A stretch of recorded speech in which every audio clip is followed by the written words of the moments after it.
Hello guys, welcome back Coding Alliance Tamil. இந்த வீடியோவில் எதை பற்றி பார்க்க போகிறோம்னா ரெஸ்ட்ரிக்ஷன்ஸ் ஆஃப் ஸ்ட்ரக்சர், அதாவது ஸ்ட்ரக்சரோட ரெஸ்ட்ரிக்ஷன்ஸ் பற்றி பார்க்க போகிறோம். எப்படிலாம் வந்து ஸ்ட்ரக்சரை யூஸ் பண்ணணும், எப்படிலாம் வந்து ஸ்ட்ரக்சரை வந்து யூஸ் பண்ணக்கூடாது, அப்படி தான் வந்து இந்த வீடியோவில் பார்க்க போகிறோம். ஸோ ஃபஸ்ட்டு டைப் இந்த எக்ஸாம்பிள்ஸ் வந்து ஒன்று ஒன்றா எழுதிட்டு உங்களுக்கு சொல்கிறேன், ஸோ கிளியராக புரியும். இதுதான் ஃபஸ்ட்டு எக்ஸாம்பிள்.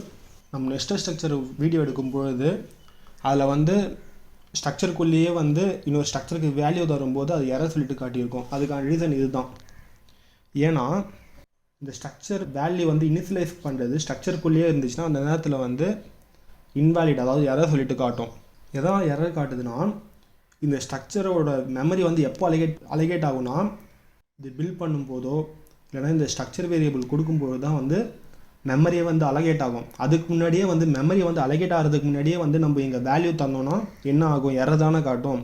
நம்ம இதுக்கு முன்னாடி பார்த்ததுலாம் வந்து ஆட்டோ ஸ்டாட்டிக், அதெல்லாம் வந்து நார்மல் ப்ரோக்ராம், அது ஸ்ட்ரக்சரை வந்து பேஸ் பண்ணி இல்லை, அது வந்து டேரெக்டாகவே வந்து வேல்யூ தந்துடும். அதை வந்து இது கூட வந்து ரிலேட் பண்ணியிருக்கீங்க. ஏன்னா ஸ்ட்ரக்சருங்கிறது வேரியபிள் வந்து டிக்ளேர் பண்ணதுக்கப்புறம் தான் வந்து ஸ்ட்ரக்சர் மெமரியை வந்து க்ரியேட் பண்ணும்.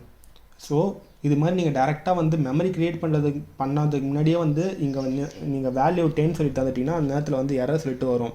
இங்கே வந்து இப்போ நான் பில்ட் அண்ட் ரன் சொல்லிட்டு தரேன். பில்ட் அண்ட் ரன் சொல்லிட்டு தந்தீங்கன்னா எந்த லைனில் 5th லைனில் வந்து எரர் காட்டுது, இந்த லைனில் தான் எரர் காட்டுது. ஸோ இதை வந்து எப்படி ரெக்டிஃபை பண்ணணும் அப்படின்னா இந்த இடத்துல நீங்கள் வந்து வேல்யூ வந்து கொடுக்கக்கூடாது, அவ்வளோதான். ஸோ இப்போது 0 வார்னிங் சொல்லிட்டு வந்துடுது. ப்ரோக்ராமில் வந்து நம்ம எதுவும் பிரிண்ட் பண்ணாதனால பிளாங்காக வந்து காட்டுது. ஸ்ட்ரக்சர் வேரியபிளை வச்சு இங்கே கால் பண்ணணும்னு சொல்லிட்டு அவசியம் கூட இல்லை. அப்படி இருந்தாலும் அந்த எரர் ஏதாவது இருந்தாலும் காட்டிடும். இப்போ நான் இங்கே வந்து ஏன்னு சொல்லி கொடுத்தாலும் இதுவும் வந்து எரர் தான் காட்டும். ஏன்னா மெமரி வந்து க்ரியேட் பண்ணுறதுக்கு முன்னாடியே வந்து நம்ம அதுக்கான வேல்யூ வந்து கொடுத்துட்றோம். ஸோ இதை வந்து எப்படி கொடுக்கணும்னு நினச்சிங்கன்னா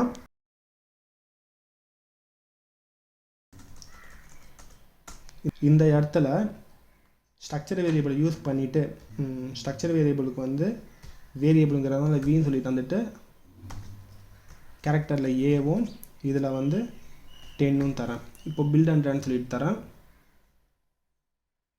இப்போ 0 வார்னிங் வருது. புரியுதா?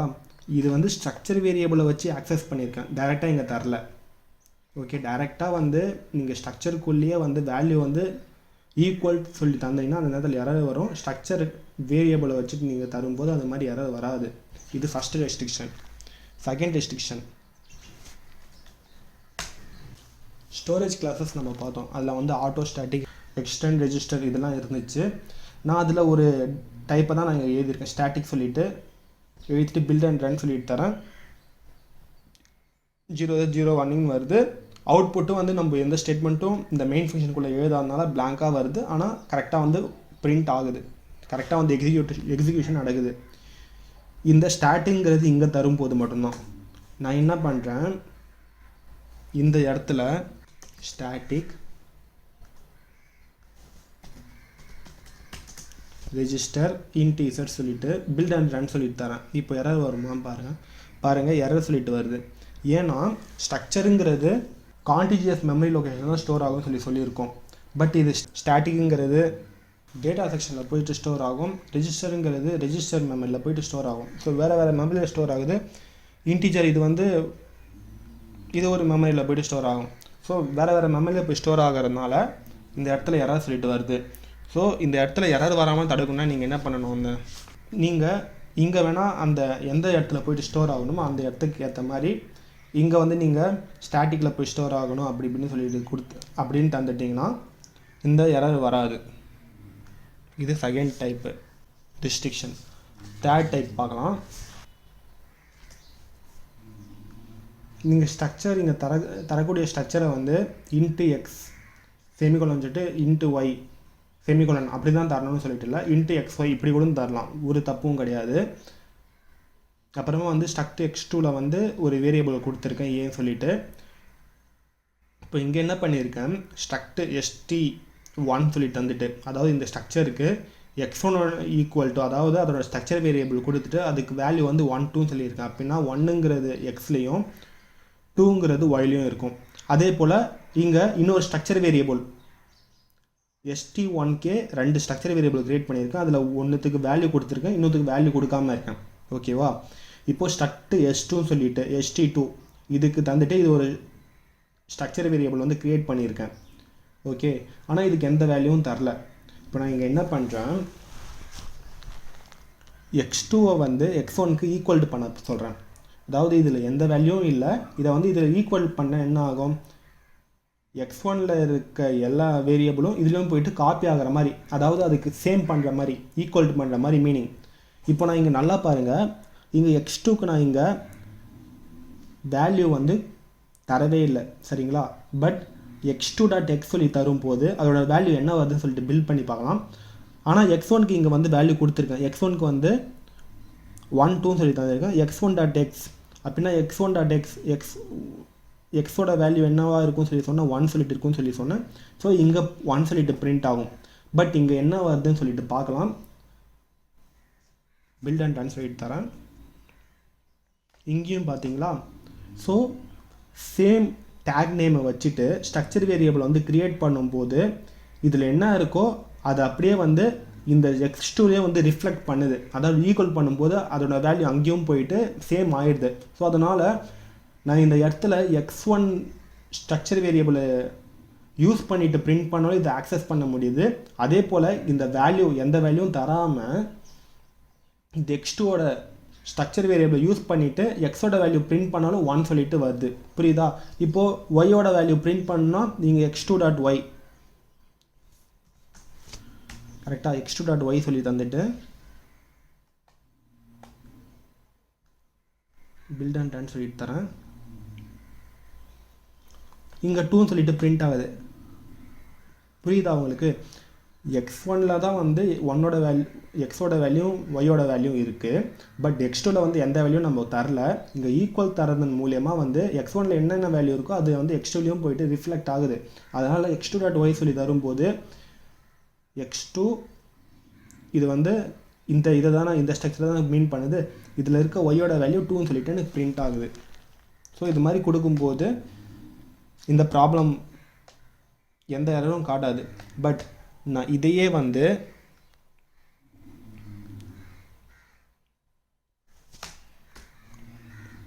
x2 அதாவது x1 இந்த வேல்யூ வந்து x3ல் வந்து காப்பி பண்ண ஈக்குவல் பண்ண சொல்கிறேன். இப்போ பில்டாக கரெக்டாக ஒர்க் ஆகுதான்னு சொல்லி பாருங்கள். ஏன் வந்து கரெக்டாக ஒர்க் ஆகலை, இங்கே சொல்லியிருக்காங்க இன்கம்பேட்டிபிள் type when assigning to type struct s2 to st1. அதாவது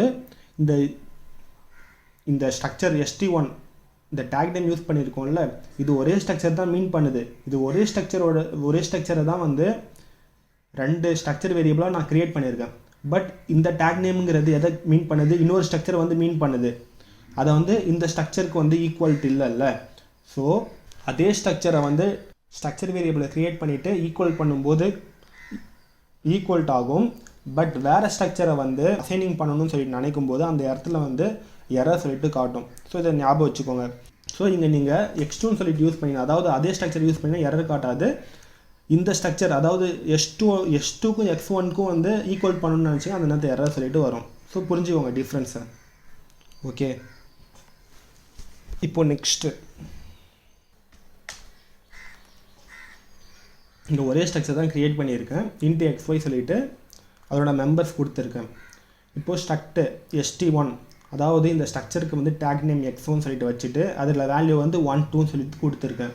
அதே போல் x2 அதே இன்னொரு டேக் நேம் க்ரியேட் பண்ணிவிட்டு அதுக்கு 100 200 சொல்லிட்டு கொடுத்துருக்கேன். அப்புறமா இன்னொரு ஸ்ட்ரக்சர் வேரியபிள் க்ரியேட் பண்ணிவிட்டு எம்டியாக விட்டுருக்கேன். x3 மட்டும் நேம் வச்சுருக்கேன். இப்போ நான் இங்கே என்ன பண்ணுறேன், x3 equal to x1 plus x2 எல்லாமே வந்து ஒரே ஸ்ட்ரக்சர் தானே இருக்குது. நம்ம போன தடவை வந்து போன எக்ஸாம்பிளில் வந்து x2 equal to x1 சொல்லி தரும்போது வந்து கரெக்டாக ஒர்க் ஆயிடுச்சு. பட் இந்த நேரத்தில் வந்து இந்த add simple, addition simple use பண்ணிவிட்டு x3 வந்து பிரிண்ட் பண்ணுறேன். என்ன வருது, invalid operands to binary operator. இந்த ஃபங்க்ஷன்ஸ் எல்லாம் வந்து C++ கான்செப்டில் பார்ப்போம். ஆப்ரேட்டர் ஓவர்லோடிங் அப்படிலாம் வரும். பட் யூசர் டிஃபைனாக வந்து நம்ம க்ரியேட் பண்ணுறதுக்கு இந்த ஆப்ரேட்டர் ஆப்ரேஷன் வந்து இன்வேலிடாக தான் இருக்கும். சரி, ஓகே. நான் எப்படி வந்து இந்த 1ஐயும் 100ஐயும் வந்து ஆட் பண்ணுறது, 2வையும் 200ஐயும் ஆட் பண்ணுறதுன்னு சொல்லிட்டு உங்களுக்கு டவுட் வந்துச்சுன்னா இதாலேயும் வந்து இதை வந்து ஆக்சஸ் பண்ண முடியும். ஏன்னா வந்து ST1க்கு தான் வந்து ஸ்ட்ரக்சர் வேரியபிள் 3 ஸ்ட்ரக்சர் வேரியபிள் வந்து க்ரியேட் பண்ணியிருக்கேன். ஸோ x1.x3.x சொல்லி தந்துட்டு x1.x ப்ளஸ் x2.x சொல்லிட்டு தந்துடுறேன். இது மாதிரி தரும்போது என்ன ஆகும்னு சொல்லிட்டு பாருங்களேன். x1.x எக்ஸை சொல்கிறேன். ஸோ எக்ஸில் என்னன்னு சொல்லிட்டு இருக்கும், இந்த 1 சொல்லிட்டு இருக்கும். கரெக்டாக? அதே போல் x2.x x2வில் வந்து இந்த மெம்பர்ஸ் இருக்கும். இதில் வந்து எக்ஸ்க்குன்னு சொல்லிட்டு 100 சொல்லிட்டு இருக்கும். ஸோ இதை 1ஐயும் 100ஐயும் ஆட் பண்ணும்போது இது என்னவாக மாறும், x3.xங்கிறது x3.xங்கிறது 101 சொல்லிட்டு வரும். ஸோ நான் இங்கே வந்து x3.x சொல்லிட்டு பிரிண்ட் பண்ணுறேன். பில்ட் அண்ட் ரன் சொல்லிட்டு தரேன். 001 சொல்லிட்டு வந்து 101 சொல்லிட்டு வருது.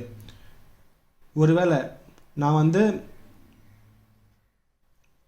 இந்த 1ஐயும் இந்த 200ஐயும் பிரிண்ட் இந்த 1ஐயும் இந்த 200ஐயும் ஆட் பண்ணணும்னு நினச்சிங்கன்னா என்ன பண்ணணும், இது வந்து கரெக்டாக x1.x தான் இருக்குது. பட் இது 200ங்கிறது எந்த வேல்யூக்கு ஈக்குவல், ஒயில் தானே போய் ஸ்டோர் ஆகிருக்கும். அப்படின்னா இங்கே x2.y சொல்லிட்டு தரணும். பட் அது ரெண்டுத்துலேயும் வந்து எக்ஸில் போய்ட்டு ஸ்டோர் பண்ண சொல்கிறேன். 001 201 சொல்லிட்டு வருது. ஸோ இந்த வேரியபிள்ஸை வந்து நீங்கள் எப்படி வேணாலும் சேஞ்சஸ் பண்ணிடலாம். இந்த மெம்பர் எல்லாம் ஆக்சஸ் பண்ணால் கூட ஈஸியாக நீங்கள் பண்ணிக்கலாம். இப்போ நான் ரெண்டு வேல்யூ வந்து 1 + 100 2 + 200 இது மாதிரி பண்ணணும்னு நினச்சோன்னா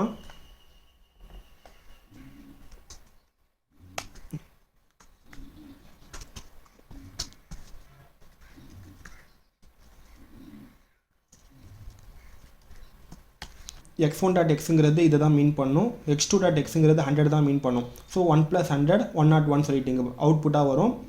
x3.xல இருக்கும். அதே போல் x3.yல வந்து x1.y ஒய்யோட வேல்யூ 2ஆக இருக்குது. அதே போல் x2ல ஒய்யோட வேல்யூ 200ஆக இருக்குது. ஸோ இது ரெண்டுத்தையும் ஆட் பண்ணும்போது 202 சொல்லிட்டு வரும். ஸோ நான் இதை வந்து இங்கே பிரிண்ட் பண்ணுறேன். ஓகேவா? இப்போ பில்ட் அண்ட் ரன் சொல்லிட்டு தரேன். கரெக்டாக பிரிண்ட் ஆகுதான்னு சொல்லிட்டு பார்ப்போம். ஸோ 101 202 கரெக்டாக தான் பிரிண்ட் ஆகுது. ஸோ டேரெக்டாக இது மாதிரி தந்தால் அது வேலிட் ஆகலை. பட் இது மாதிரி தரும்போது வந்து அது கரெக்டாக ஒர்க் ஆகுது. நெக்ஸ்ட் ஃபைனல் ரெஸ்ட்ரிக்ஷன் பார்க்கலாம்.